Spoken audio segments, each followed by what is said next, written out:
posisinya saya gitu di sini kan sudah menjadi orang tua juga, sudah menjadi ibu juga, melihat video seperti itu kayaknya ya semua juga mungkin yang bisa hadir pasti akan hadir gitu loh. Nah, cuman kan pada saat malam itu memang nggak terlalu ngeh gitu itu rumah dukanya di mana, apakah masih di rumah sakit, kondisinya seperti apa gitu. Nah, baru tahu itu di pagi. Di pagi setelah selesai antar anak sekolah kayak oh kita ke rumah duka deh gitu, ke rumah duka deh gitu. Nah di jalan, driverku yang harusnya belok kanan, dia belok kiri. Terus aku bilang, loh mas itu harusnya ke kanan, ini kiri. Enggak mbak, potong jalan. Tiba-tiba stuck banget di situ stuck. Akhirnya udah deh mundur dikit, karena kan itu kayak ada trotoar gitu. Udah deh mundur dikit, kita ke kanan. Nah di kanan ternyata si driver ojol tuh sudah banyak banget. Terus ditanya, mau kemana gitu? Mau ikut rombongan ya?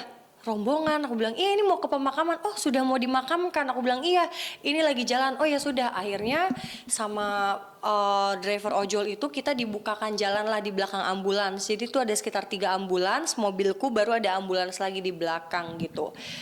Apa ya, Masya Allah gitu ya, karena bener-bener itu yang nganterin itu banyak banget gitu.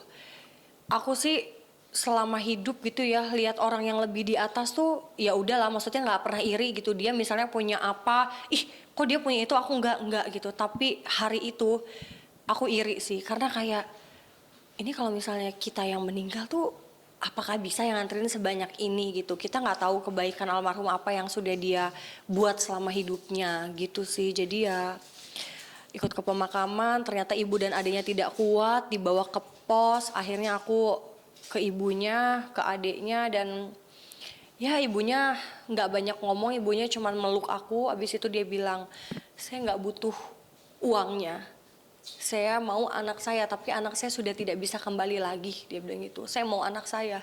Itu adiknya kalau minta uang jajan itu ke kakaknya, dan sekarang kakaknya sudah nggak ada. Wah itu sih sakit sih dengarnya gitu, karena kan kehilangan ibu, kehilangan bapak, bisa dibilangnya yatim piatu, tapi kan kalau kehilangan anak nggak ada gitu bahasanya gitu. Jadi bener-bener apa ya, sakitnya tuh berasa gitu. Makanya aku tidak ada ngomong ibu yang kuat ya, karena siapa di posisi ibu mana di posisi itu yang akan kuat gitu. Jadi aku cuma dengerin, aku cuma peluk ibunya aja pada saat itu. Merinding, itu kan merinding nyesek banget ya kak, artinya maksudnya Kenapa? melihat nyesek banget juga ngeliat Wah, ibunya, terus nyesek. merinding juga ngeliat Nyesek, seheboh itu. ya itu nyesek sih, nyesek. Makanya aku akhirnya nggak terlalu lama, akhirnya aku memilih untuk pergi karena biar istirahat juga kan, karena kondisinya juga udah pingsan beberapa kali gitu, nangis juga yang kayaknya air matanya juga udah habis gitu loh, tapi kan dari nafasnya, dari mukanya sangat lelah gitu. Jadi udah deh kita memilih untuk udah gitu pergi biar istirahat dulu aja gitu. Apa yang membuat lo jadi sedih kayaknya?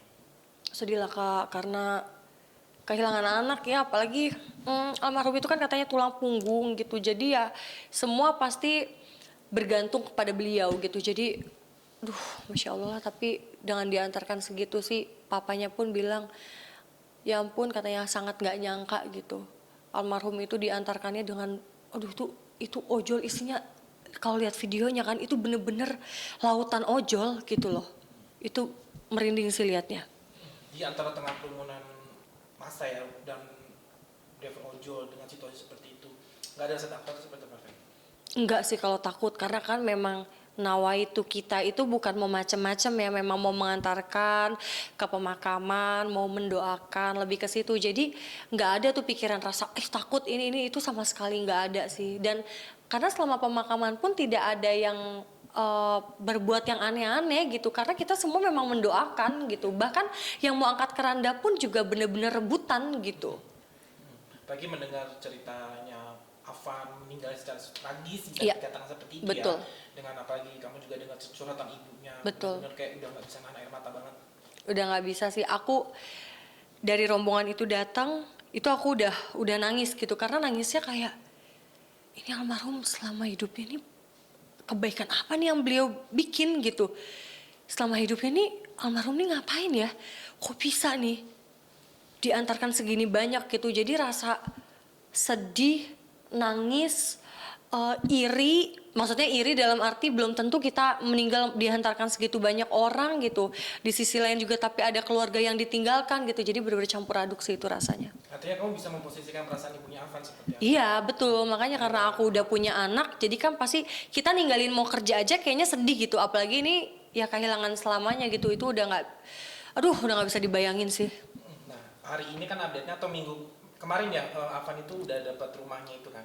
Itu seperti apa Febri? Ya alhamdulillah lah, itu kan apa ya, ya walaupun kayak yang tadi ibunya bilang ya semuanya itu nggak menggantikan anaknya, tapi kan balik lagi ya itu udah takdir. Takdir Allah mengambil almarhum tapi digantinya dengan mungkin kehidupan yang lebih layak, karena kan itu kontrakannya diisi sama 7 orang gitu ya. Kalau nggak salah ya diisi 7 orang kontrakan, dan ibunya juga pengen punya rumah, makanya begitu aku dengar dikasih rumah, wah bersyukur alhamdulillah gitu. Pas di pemakaman Pak Yusuf Hamka itu beliau langsung ngasih tahu kalau ada adik kakaknya masih sekolah, saya akan kasih beasiswa gitu. Jadi ya aduh masya Allah deh, apa ya, bingung sih sebenarnya, dilema ya antara orang tuanya nggak bisa ketemu sama anaknya lagi, tapi di sisi lain juga hidupnya jadi lebih dinaikin derajatnya, tapi kenapa harus dengan cara ini gitu. Tapi dengan apa yang didapat itu nggak bisa yang menggantikan sosok Afan. Nggak bisa, itu yang ibunya teriak-teriak nangis-nangis, dia bilang semua nggak bisa menggantikan aku, cuma mau anakku, tapi anakku nggak ada, nggak bisa kembali lagi. Ih siapa sih, orang tua mana sih yang siap untuk kehilangan anaknya? Kayaknya kalau udah disiapin aja tetap gak siap, apalagi ini gitu. Karena kan setahu aku beliau itu mau mengantarkan pesanan ya, bukan sedang ikut demo gitu. Jadi apalagi videonya juga kemana-mana gitu. Jadi kan ibunya melihat langsung gitu kejadiannya seperti apa, dan bisa diulang-ulang gitu. Mungkin nanti sampai berapa tahun ke depan itu juga nggak mungkin di take down videonya gitu. Jadi nggak kebayang aja sih perasaan ibu bapaknya hancurnya seperti apa. Oke, Kak, terakhir nih, ini kan maksudnya mau ada 7 hari dan sebagainya, dan kebetulan maksudnya proses hukumnya juga berjalan gitu ya. Harapannya gimana Kak untuk mungkin proses hukumnya, untuk mungkin dengan doa-doanya dari masyarakat juga gimana Kak? Kalau doanya sih yang pasti kalau meninggalnya lagi kerja gitu kan, insya Allah sahid ya gitu. Semoga diterima di sisinya gitu. Terus amal ibadahnya semua diterima, ditempatkan di sisi yang paling terbaik. Terus juga kalau untuk masalah hukum pasti keluarga lebih ngerti, karena keluarga juga pasti udah didampingi sama pakar-pakar hukum gitu.